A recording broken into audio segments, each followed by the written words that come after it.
Hello and welcome back to the Imperfectly Empowered podcast. Diagnosed with MS, Kim Rahir muscled her way through illness to become the European Masters weightlifting champion at the age of 60. In addition to inspiring women to overcome their limitations, Kim coaches middle-aged women to reverse menopausal weight gain by building muscle and strength through her Fabulous in 15 program. Here to share her expert advice on dropping 15 pounds in just 15 minutes a day, welcome strength training expert and inspirational health coach, Kim Rahir. Kim, welcome to the show. Thanks for having me. I'm really excited and thanks for all the great work that you do empowering women. Oh, well, thank you. The feeling is very mutual. I was very inspired reading through your story when I got your email. I also love you mentioned, I think somewhere you said you're a German living in Spain. I I love am. that. So you grew Because up it's in such a Germany? absolutely. And I lived there Yeah. until I was 30 something. Then I got married.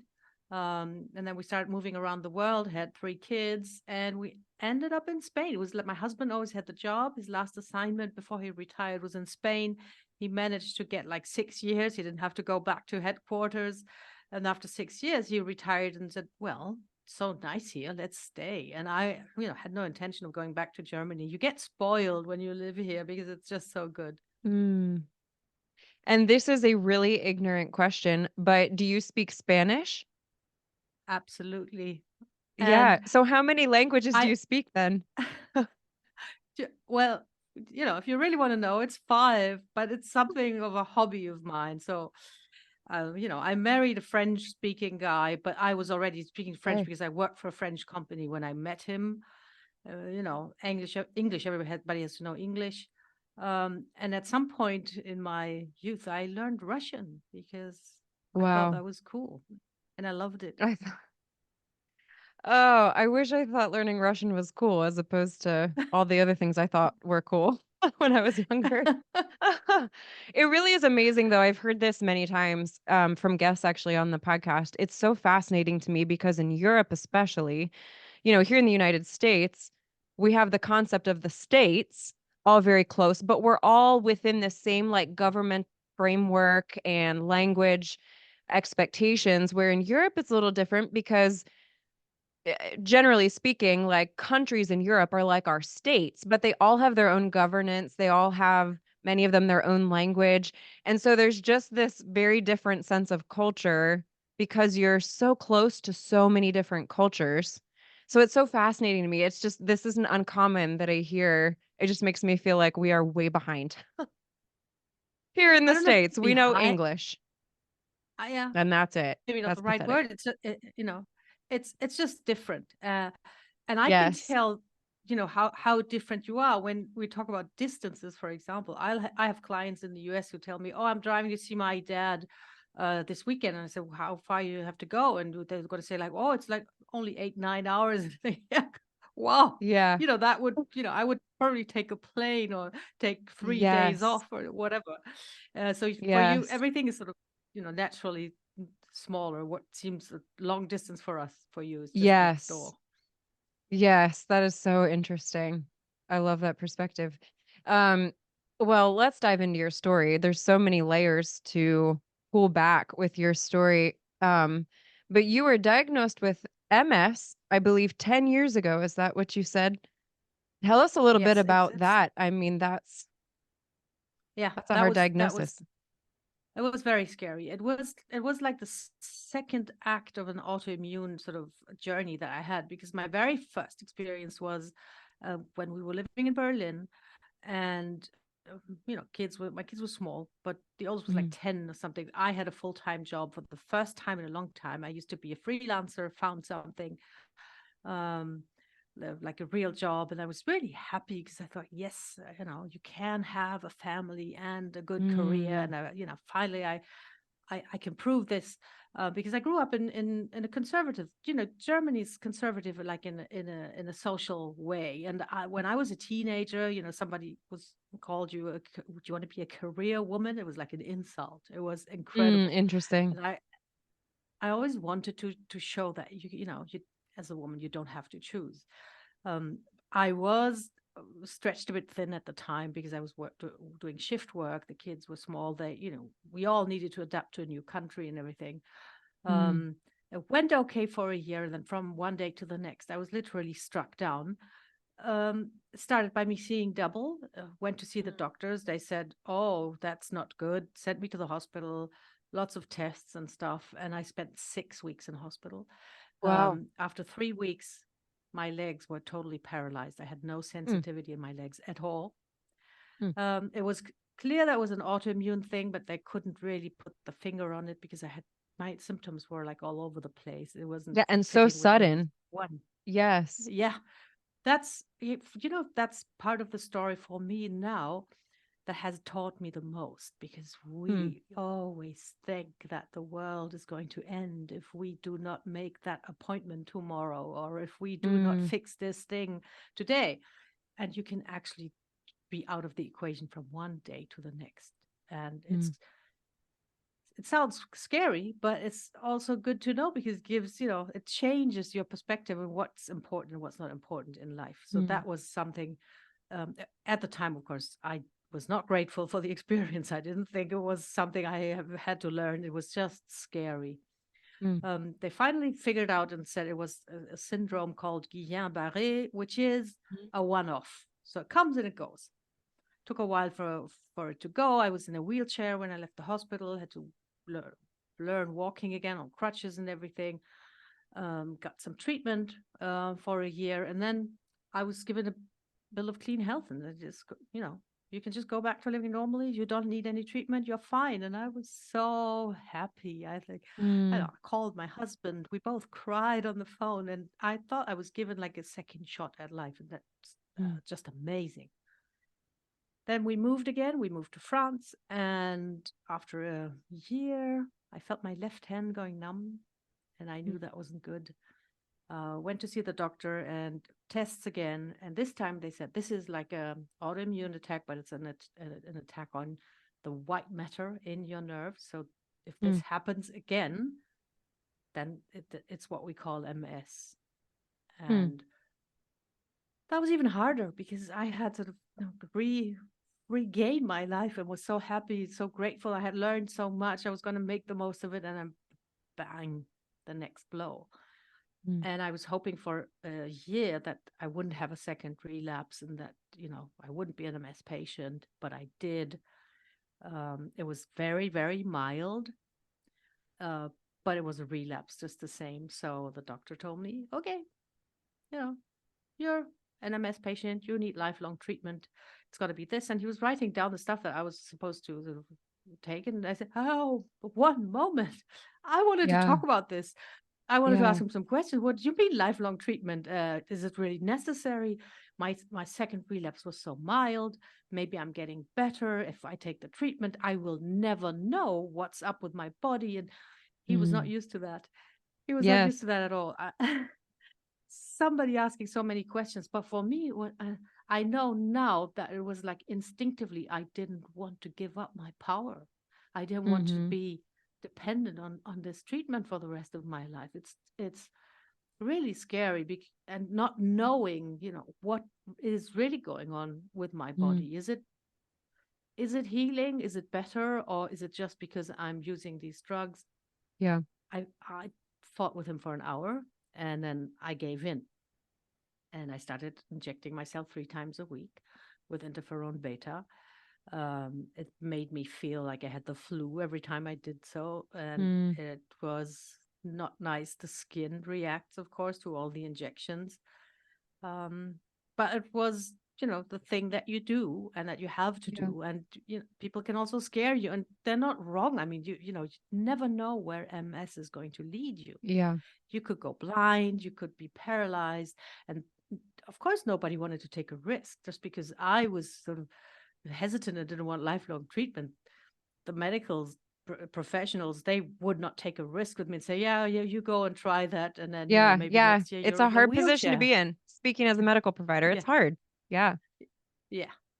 What you have to do what you have to do. Yeah. Um, I did ask the first doctor who diagnosed me if I could exercise, and he said, "Yeah, okay, but be careful." Mm. And I didn't really like that statement because it was so non-committal. It was like, Yes. okay, I know it's kind of good to exercise, but I don't really know, what are you going to do? What is it going to do for you? So I'm not going to say no, I'm not going to say yes. Right. And I was left with that decision a little bit, but then I talked to a nurse who showed me how to use the injection apparatus, and she said exercise is great for MS because MS, for example, causes a lot of fatigue. If you Mm-hmm. exercise, you make your body fatigue resistant. Mm. You, you know, you stress your body with exercise, and it comes back stronger, and that's very good. So that gave me like the green Mm. light, and I bought a book at the same time. At that time, when I was just sort of, I had the first treatment that I got with the second relapse was done. I felt sort of weak, um, but I could walk. I could do all sorts of things. My hand is numb to this day. Mm. I wanted to become strong again. So I bought this book, one of the first books that said women should lift heavy weights. And I started Mm. lifting, and I've never looked back. I got stronger and stronger and better reflexes that I had been told would never come back. They Mm. came back. Um, and my mental health improved dramatically because you get this positive, confident outlook when you feel Yes. physically strong. You feel like Mm. nothing can happen to me, um, and that's great. That's really, like, now when I look back, I'm not sure, was it getting physically stronger and building muscle that made me get better so fast, or was it the mental health aspect of me just Mm. feeling so good about myself and about life that helped me also, get better? Because I do think that stress plays a huge role in so Mm. many health issues that we have.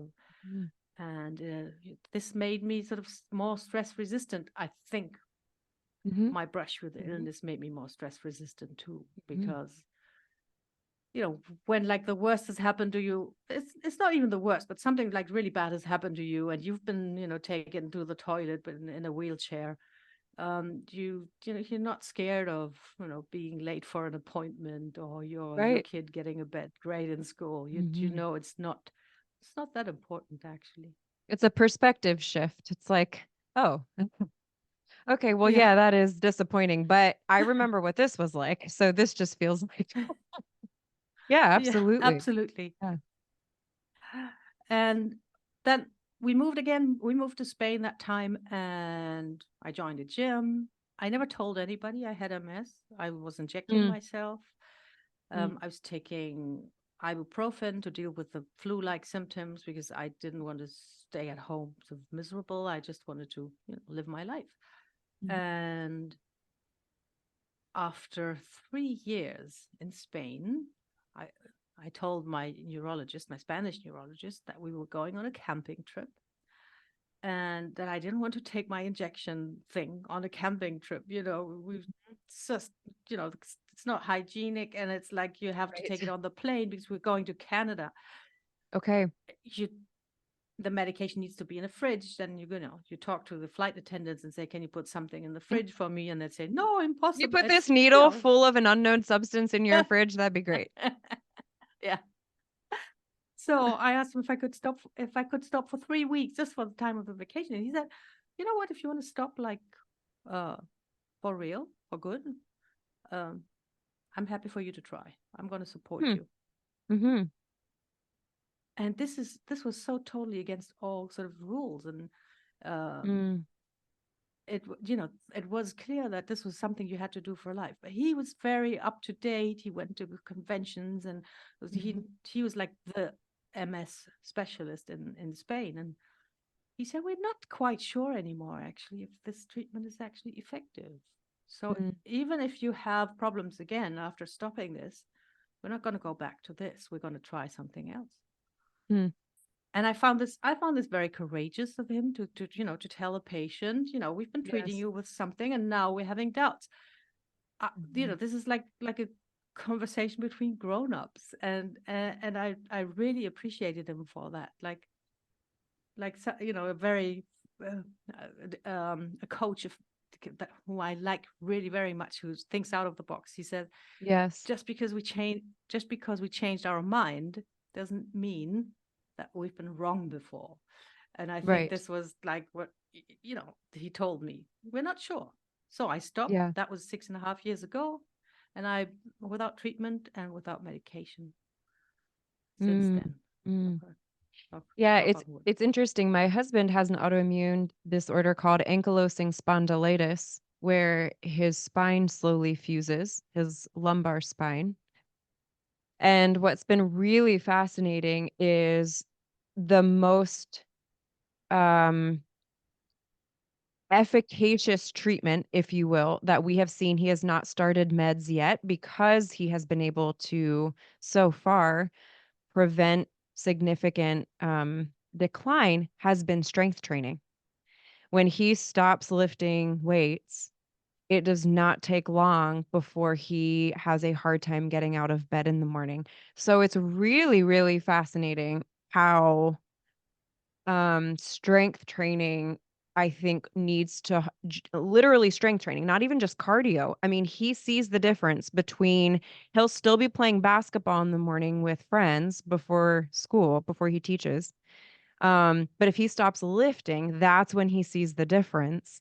So anyway, the bottom line is it is really interesting. It seems like there needs to be a much deeper look at specifically strength training with autoimmune disease, which is definitely not something we're hearing, especially for women. It's a big, big cultural battle, and I'm in this battle every single day because I'm telling women all the time, and I Yes. work mostly with midlife women. They have all these perimenopausal symptoms. They're Hmm. struggling with all kinds of things, and I keep telling them, just do some strength training, get stronger, build muscle, and most of Yes. your problems will, I mean, they will subside. They will might even go away, or if you have like very bad symptoms, they will recede. Everything will get better with that, and it's like a one-stop shop. But it's not the way we are brought up as girls, right? I don't know about Mhm. you. You're much younger than me, but like physical strength was not in the catalog of what a girl should sort of Yeah. aspire to. You want to Yes. be cute, you want to be pretty, you want to be maybe Hmm. elegant and smart. I was sort of taught Hmm. that I would need to be smart, and that was, and Hmm. educated. That was well uh, taught, but physically strong, no, that it Hmm. doesn't even appear there. It's not seen as a virtue or as something that you want to aspire to, which Hmm. is also weird because when you see a woman, a mother with two toddlers in her arms carrying the Yes. groceries at the same time, nobody's going to say, oh, this looks very unfeminine, isn't that too heavy Yes. for you? Amen. Yes.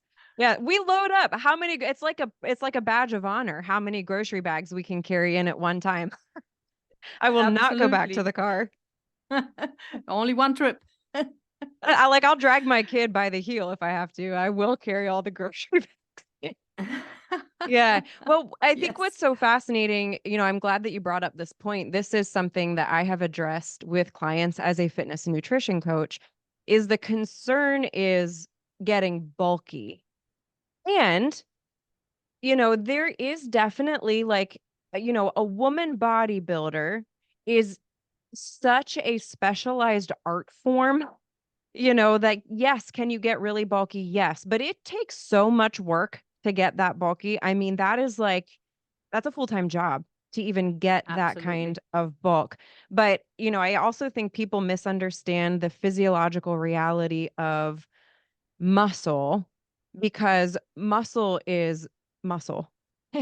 I mean, if you're going to put on muscle, it is going to be lean by definition. How your body genetically puts it on, you can't really do a whole lot about. So in terms of bulk, I think one of the pieces that we don't talk about enough is the genetic element. Some women are going to get more muscular faster and easier, and it's more likely due to their genetics than anything else. But the concept of being uh bulky, they want lean muscle as opposed to bulky muscle. And the bottom line, what I'm trying to tell you all is that muscle is lean by definition. Muscle is lean, period. How you put it on is probably related to genetics and a little bit of strategy as well, certainly. But what would you say to that woman as well? I'm sure you hear this too. It depends on on the mood I'm in on that day, how I Yeah. react, because sometimes I will just laugh because it's Yeah. just take a look at all the guys toiling away in the gym. Some of them for years, they are wanting to build that muscular look and they just can't get Yes. there. And Yes. then you, woman, walk up to me and you think if you're going to look at a pink dumbbell from 2 yards of a distance, you're going to sort of become like this huge hulk of a woman. No way. I mean, Amen. it's just not Uh, possible. Sometimes, yes. sometimes it also makes me angry when I'm in a bad mood because I think, how can you even imagine this? It's such hard Mm, work. You would have to and it's also sort of minimizing the hard work that many people are putting mm, in to become muscular. mm, mm. They're like you say, it's a full-time job. And the Yeah. women who get this look, they genetically, I think they're outliers. And there's always Yes. going to be people who are outliers and who have a certain reaction to a protocol that most people will not have. Right. um, I think it's also because we still have these 70s images and narrative of pumping iron on Venice Mm, Beach, like in the scantily clad guys sweating away and doing like hundreds of bicep curls and stuff. I think this is still very much present. And, I'm doing weightlifting now, Olympic weightlifting. And some people who follow me and who see my photos and read my post, they will say, wow, great what you're doing with your bodybuilding. And I think, yeah, come on. This is not it. yes. Because Yeah.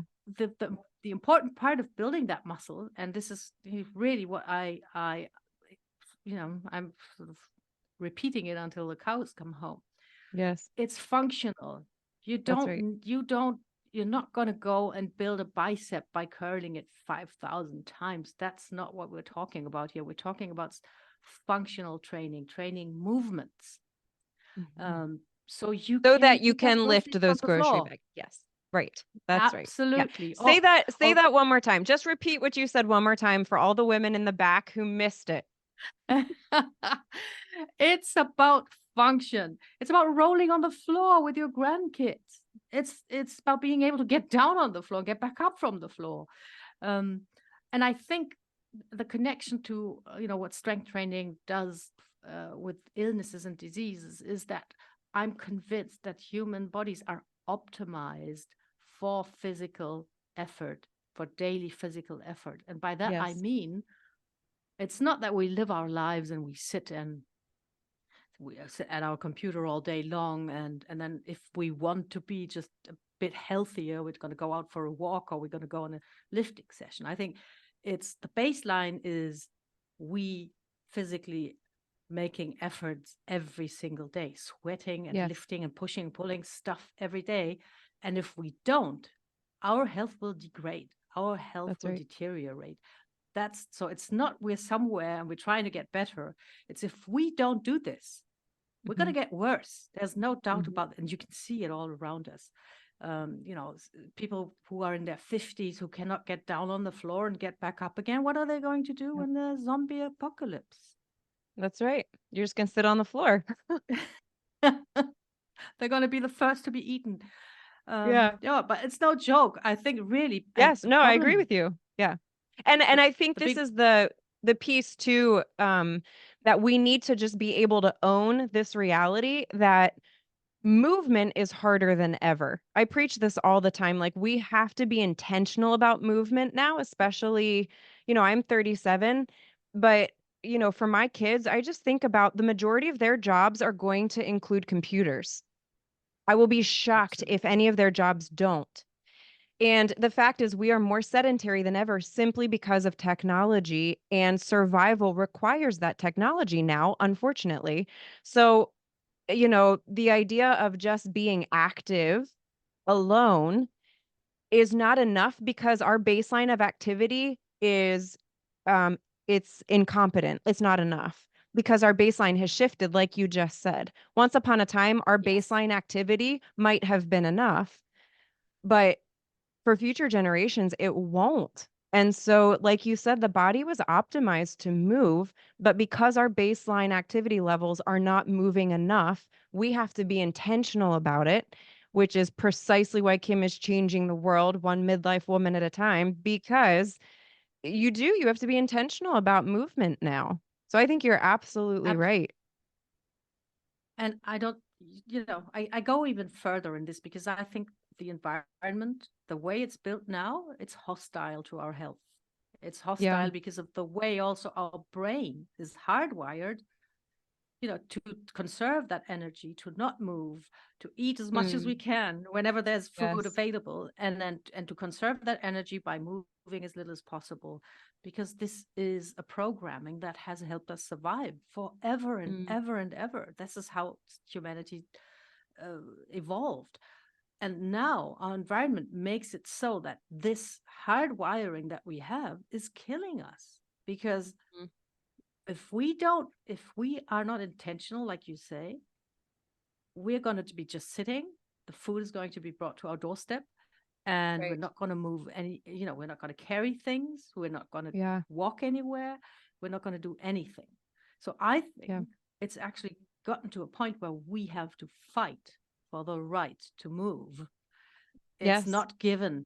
Nobody is giving Yes. this to us. It's not going to happen if we just sit here and do nothing. It's not going to happen. We have to say, this is what I need. This is what my body needs, and I'm going to do it. And that could be also scheduling in a workout in your day, and Mm-hmm. making sure that you get that movement done, because nobody is going to come up to you and say, hey, do you want to move a little bit today? It's not happening if you Yes. don't make it happen. Yes, that's exactly right. We have to be more intentional about movement.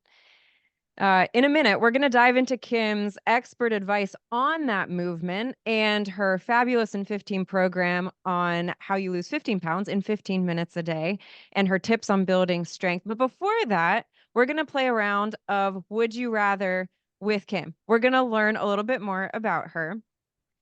Um, okay. Would you rather eat German food or Spanish food? Spanish food.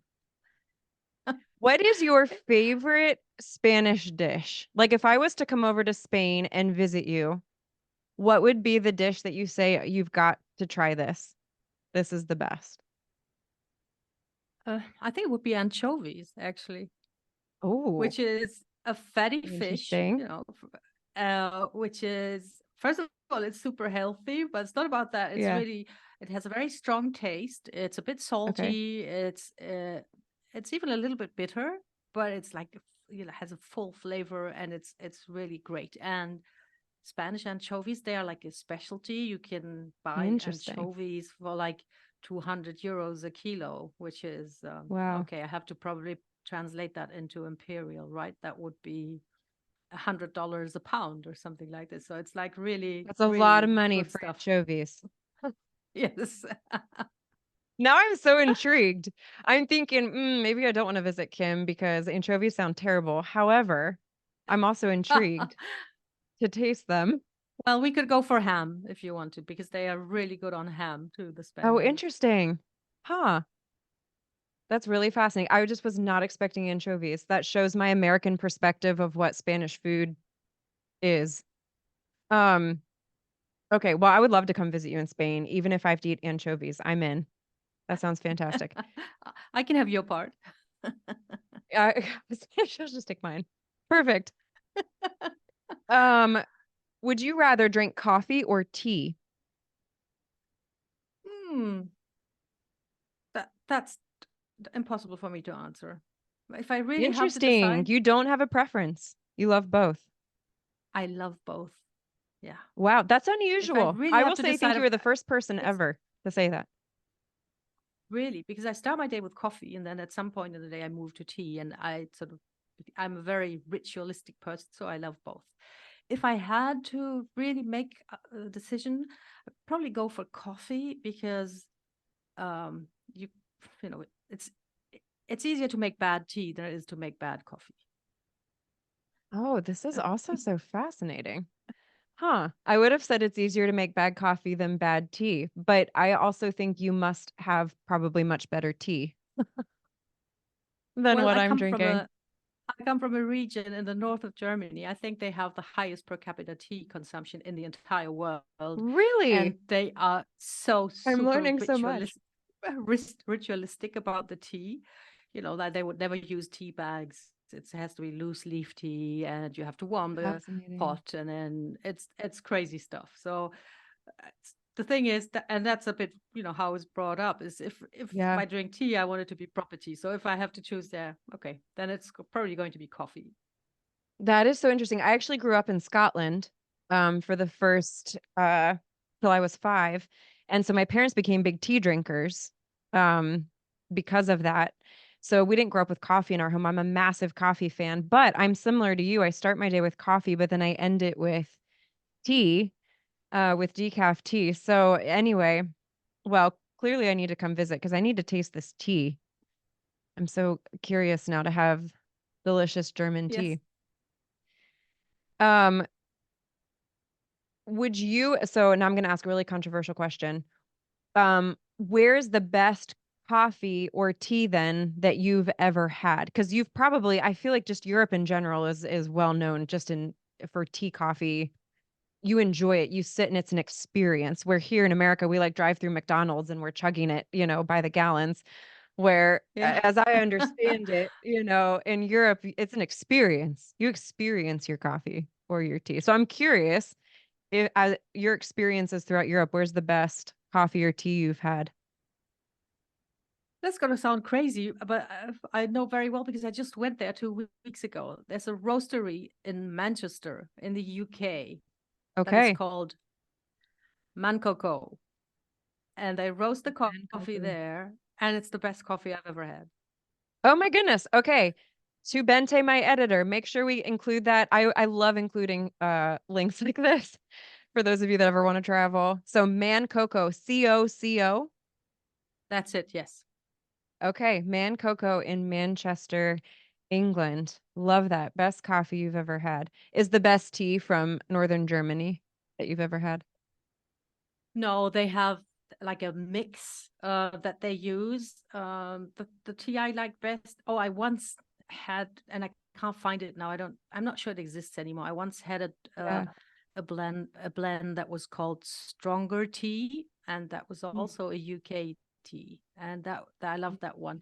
I love all kinds of Assam blends that have a little bit of, Right. robustness to them. Yeah, I need to expand my tea drinking. I'm very boring. I drink slippery elm for my throat because I do so much speaking and I'm also a singer, but then I do peppermint tea as well. So those are Okay. the only two I drink. I need to expand and try others. There's so much to unpack with what you do, and I love the concept. And when I was scrolling through your website, what I really love is that you have niched down your expertise to women who are in that midlife, perimenopausal or menopausal stage, because it really is unique. The hormonal changes that we experience as we get older as women really do almost create sort of a sense of isolation almost at times, I think, from the health and fitness industry because I have a friend, Jenny Swisher, who says, unfortunately, like the fitness industry just tries to make women smaller men as opposed to tailoring custom programs targeted to the uniqueness that is women. And I love that you've done that, is what I'm getting at. All the testimonials I saw were in women in their 50s and 70s. And I think that's such a special thing that you've created for women. And you've also kept it very manageable, which I love as well. But let's talk for a second about why building muscle is essential. We have suggested that for functional purposes, certainly to get stronger, but there's other reasons that muscle is essential to living well, Speak to that for a second. Why women need to be building muscle intentionally. It's plain and simple health insurance. Uh, Mm, we mentioned the functional aspect. It's actually metabolically very important to have enough muscle yes. because you will avoid all kinds of blood sugar shenanigans if you carry enough muscle. Mm, Your body stores sugar in the liver and in your muscle mass. So if you have enough of that, if you like have a big storage capacity for sugar, then you will not have troubles with blood sugar. As you get older, so many women in that age group, they come to me and they say, I was told I'm insulin resistant. I am pre-diabetic. And you can really remedy that by building a decent amount of muscle mass and have that storage capacity. So metabolically, you will be so much healthier. And that's a big one in that age group. yes. Muscle mass is also very important for cardiovascular health. It sounds so weird, and it's all these things that we've discovered over the years. Um, and it could, I mean, there's all kinds of chemical stuff going on that I'm not going into, but it could be just because of the contraction that it helps transport the blood through your body. It makes the job easier for your heart if you have, nicely contracting muscles. It's crucial for joint health. Um, that goes into the functional aspect too. But if you have enough muscle, your joints will be protected. They will carry the bulk of your weight, and it will not, you will not be pounding your ankles and your knees with your body weight because you have like this elastic sort of spring-like substance in your body that's going to just take the brunt of the impact and then bounce back. And then the one thing and I think this is also what most women notice when they start training, and it's one of the first things they notice, is really the mental health aspect. Mm, And it's been shown over and over again. There's tons and tons of human studies that say that strength training will improve mental health symptoms. It will lessen anxiety, low self esteem, symptoms of depression. It will all get better when you strength train. And I find this a little bit hard to say because I know that people who really suffer from like hardcore depression or who are very low in their mental health and feel that they need help, the last thing they probably want to hear is you just go and lift some weights. It sounds a mm, bit callous, mhm. but it's not. If you can find a way to make that accessible for someone who doesn't feel like they want to get up right now, because they are so low. If you can create a way for that to be accessible to them and they can just start by doing something very small, but start and do something, they will benefit. What's Yeah. also fascinating is, as far as I know, the mechanism that causes this improvement in mental health has not quite been determined or Mm, identified. mm. We don't know how it works, but we know that it works. And, that's for me, that's all we need to know. Now, how do you balance this um with cardio, with aerobic movement? Like how do you teach women to balance the two? Because obviously we have seen this shift. At one time it was just you get on the treadmill, you do your little steps. That old-fashioned machine that looked like it could hurt somebody. Um, Yeah. or like the old ski pole machine, right? With like the wooden slats that could just fly off and stab someone. Um, how do you balance cardio with strength training? It all depends, it depends on your physical status. If you Mm, have never trained, if you're not very strong, and if you have high mileage joints, um, I'm just going to ask you to go for walks mhm, and start with strength training first. There's like a hierarchy of training in my system. And the first thing you want to do is really become strong mm, and strength train. And for quite some time, going for walks daily is all the cardio you need. The mm, problem being that if you want to go for runs, for example, I don't know how many women I've spoken to who told me I did a couch to 5K and I hurt my ankle. I took out my yes. knee. Um, so Yes. yes, cardiovascular vascular health is important, but you just have to take the first step first and then go to the second step. So if you train, like for myself, what I love to do is I lift 3 times a week, and if I can, I do an intense cardio session 2 to 3 times a week. Hmm. Um, Your point is really well made, though.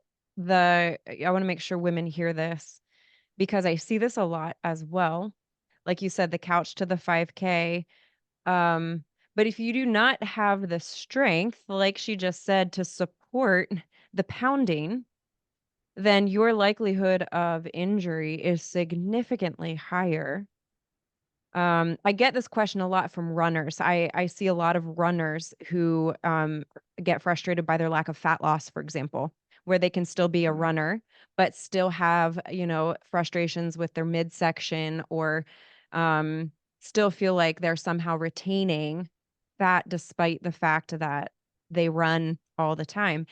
And it's precisely this conversation. This is why, because of the metabolic properties of building muscle, and running is just it's not enough. It's not holistic enough. But on conversely, you got to build the strength to be able to, especially if you don't have the cardiovascular baseline. Yeah.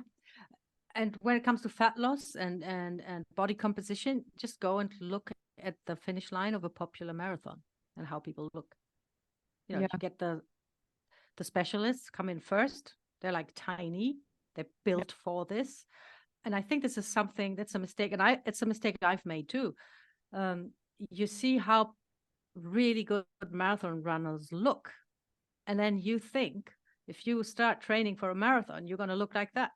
But it's the other Mhm. way around. They run marathons because they are built like that. It's not by Mhm. running marathons that you become That's a like great that. It's because point. you are like that, that you're good at marathons.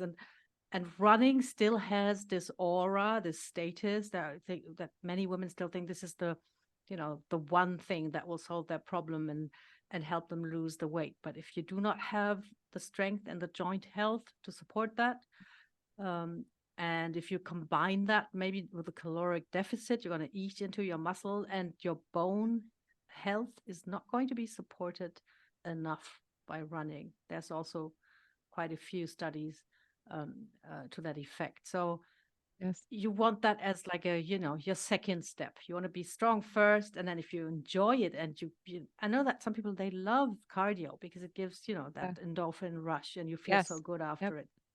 Yep. So that's going to be your second step. It's not, nobody's taking it away from you, but you want to be ready and fit to do it. It's beautiful. I love that. I love that. It's so practical. Build the strength first before you build the cardiovascular endurance. It talked to us a little bit more about your fabulous in 15. I love the concept. Tell us how that looks for your clients. If a woman's listening and she just resonates with what you're saying, and she's thinking like, I just need something different. What is going to be the process that she experiences? And then touch a little bit on how you approach nutrition as well with your fitness program. Yeah. So I'm going to start by saying that I learned from my mistakes, because when I started out as a coach, as a trainer, I thought, okay, the normal protocol is you do 3 times 45 minutes, you do like, whole body training, and you can have tremendous strength Mm, gains, and you could get better really fast and everything. And then I realized that, I could write the most beautiful and most effective programs, but, the women weren't sort of doing them. And then mhm. why is that? Because when you're a beginner, there's a lot of resistance to change. There's a lot of fear. There's a lot of anxiety and intimidation. And most women I talk to, they don't even want to go to a gym. They've Yeah. tried, with January 1st intentions, and then they found themselves on the gym floor, not feeling at home. So I try to build something that creates the least amount of resistance to doing it. That's why I made it into 15 minutes a day, because I mean, maybe not the president of the United States, but most people will find 15 minutes in their day. So, Yes. that obstacle is sort of out of the way. And then Yes. I made it into body weight exercises, um, no equipment. You don't need much room. You just need your body. And you can actually, even if you want to do those exercises in your pajamas. And Yes. I really deliberately design it like this so you can get started. If I tell you, go to the gym 3 times a week, you have to pack a gym bag, you have to get into your car, you have to go through traffic, you have to find a parking spot, you have to go into the changing room, then you have to walk onto the gym floor, and then the I'm whole already thing back exhausted again. just listening to it. Yeah, absolutely, right? Yes. It's so Yes. horrible. Yes. But if I tell you, you get out of bed, you don't even have to, change into any gym clothes. You do a few movements that I'm going to show you. Then you're going to do it. And then that's how we create momentum. And Yes. the exercises will be designed according to where you're at. So when we start, we do an assessment. I look at how you move, how your strength is, how your mobility is, Mm. how how you hold yourself, how your body looks, That's and beautiful. It's very customized, it sounds like, absolutely, which is because amazing. it's the biggest problem with midlife women, because they are smart. They can go on YouTube. They find and there's great stuff on YouTube that you get for free. Like they're well programmed Yeah. and really good things. They're just not made for midlife women. And Yeah. then, you start and then you get hurt. So many have tried HIIT, also high intensity interval training, because you can read everywhere that it's the greatest fat burner on earth. So they think, oh my God, this is what I have to do because I want to burn Yeah. fat. And you get hurt or you get extremely frustrated because it's Yeah. so hard, and it has to be hard. HIIT only works if it sucks. If it doesn't suck, Yes. That's you're right. not doing it right. Yes. So Right. it's not a protocol that you use to get in shape. It's a Yes. protocol To that you can start. use when you are in shape. That's right. Then it's great. So this is why I make it, really customized to where you are at. So it must be challenging for you, but doable, and then very short, Hmm. and then you do that every day. And in a matter of 2 weeks, most women say, "Oh my God, I have so much energy. It's amazing." Even Mm. when they start because they want to lose weight, it's like the feeling stronger and more energized that sort of Yes. really makes them buy into this, and And how it's long really is your making it. program? You can start with 3 months, Hmm. and see how you get on, and then you can go on for another 6 months. But that both these 3 and 6 months include a nutrition approach. We're going to get to that right away, and Yes. then you can train. You can train with me forever. I can always find something to challenge you a bit more. Yeah. Yeah. And then tell us a little bit about your nutritional approach. Because I know any woman listening to this is like, okay, but what about the diet? Yeah. So there's no diet. I think this is the There you most go, important ladies. part, and There's no diet. I'm not going to tell you to eat donuts all day long, but we're going Yeah. to really we work on eating habits. Mm. So before we even talk about what to eat, we go into how do we actually eat? Are we sitting down? Are we taking our time? Are we Mm. mindful? Are we listening to our body? When do we know when we've had enough?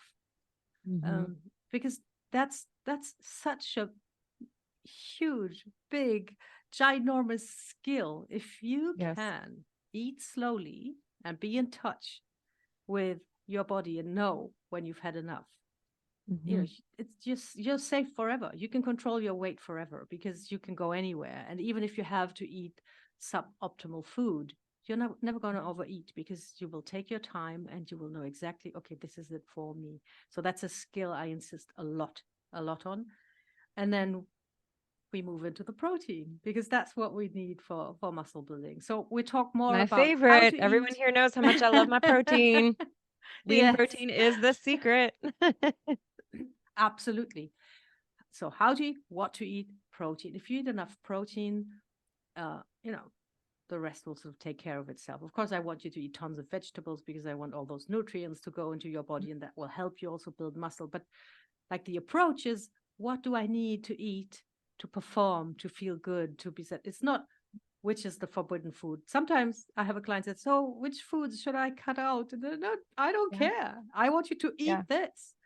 And Yeah. then whatever's left in, whatever hunger you have left. And, you want to have, want to fill that with a donut once in a while. Yeah, I don't know. This doesn't matter at all. If you feed your body properly, Yeah. it will have no problem dealing, with a fun food once in a while. And Yes. it's And really there's liberating. something, yes, I was just going to say there's a fundamental shift for women when you change the mindset from deprivation to abundance.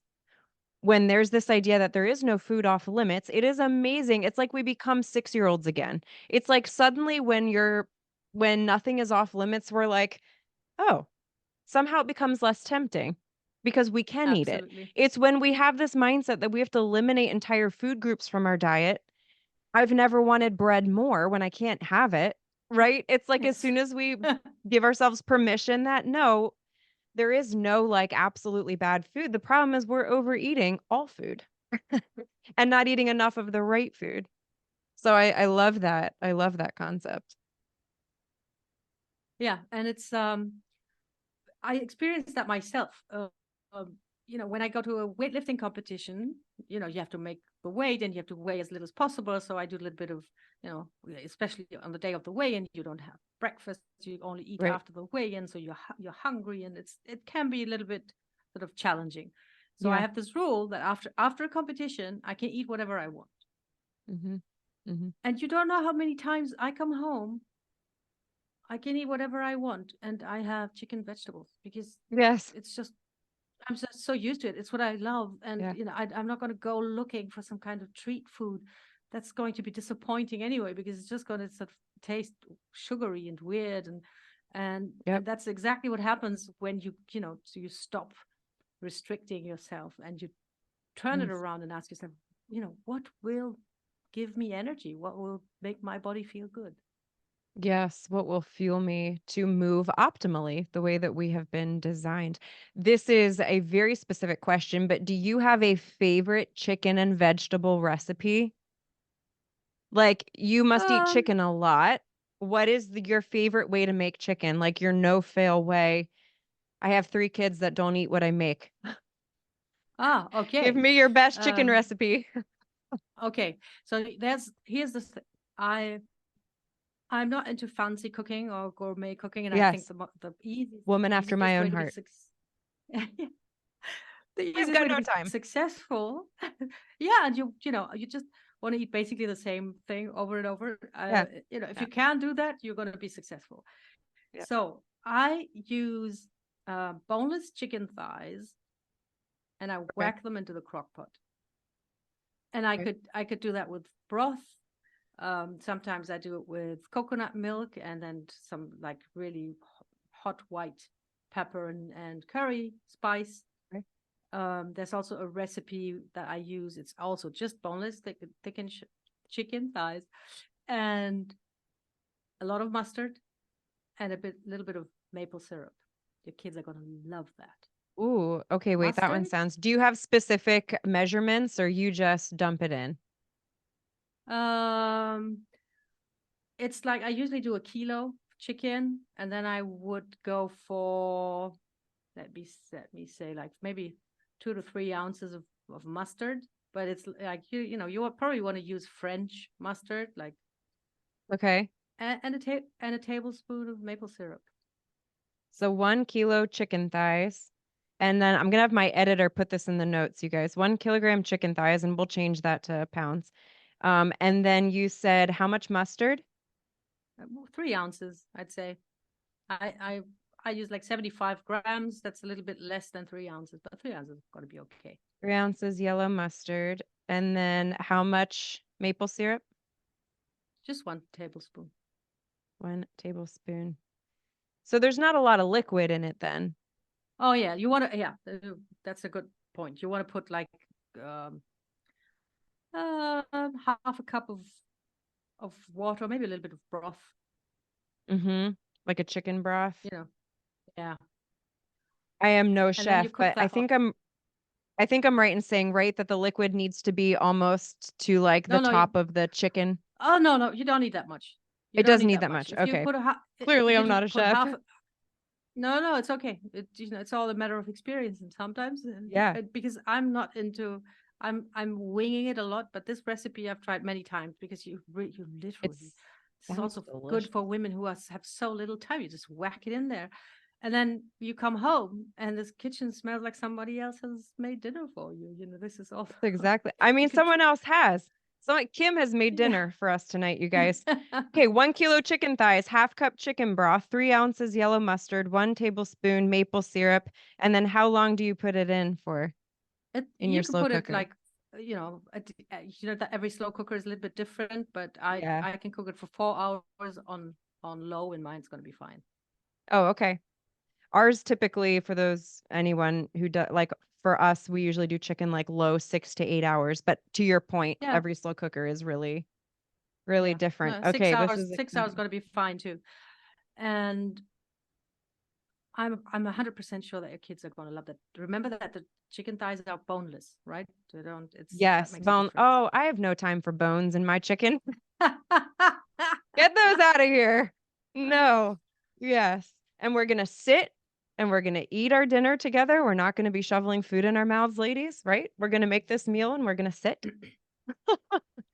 which is hard to do It's in yeah. our busy lives. Yeah. It's crazy. I mean, this is maybe very European, or maybe because my husband is French, but the amount of people who eat their dinner in front of the TV or not even sitting down, I find that pretty shocking. Because Mm, we love food so much, right? We love yeah. food. So why do we need some distraction while we're having it? Why are we not focusing Yes. on enjoying that food that we love so much? Yes, despite being a nutrition coach, this is something I have to work on all of the time because just in the busyness of life, I just eat on the go. But it's to your Oh, point, I believe that God designed us to enjoy food. And that means just like anything else, we need to sit down and just fully enjoy it, not be distracted by other things. So many nuggets of wisdom. Kim, where can people find you, learn more about your program, follow you?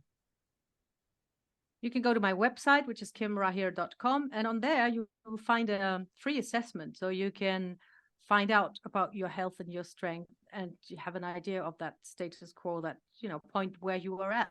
Because if you want to change something, you want to know exactly where you're at. And it's like a holistic questionnaire. So I ask about strength, but also about other circumstances in your life. So you get a really good idea from where you could start or what you could do next when you take that. That's on my website, kimrahir.com. And you can follow me on Facebook, Kim Rahir, where I share weightlifting stuff, my adventures, what I do, tips and tricks, and all sorts of things. I try to make it fun and would love to have you there.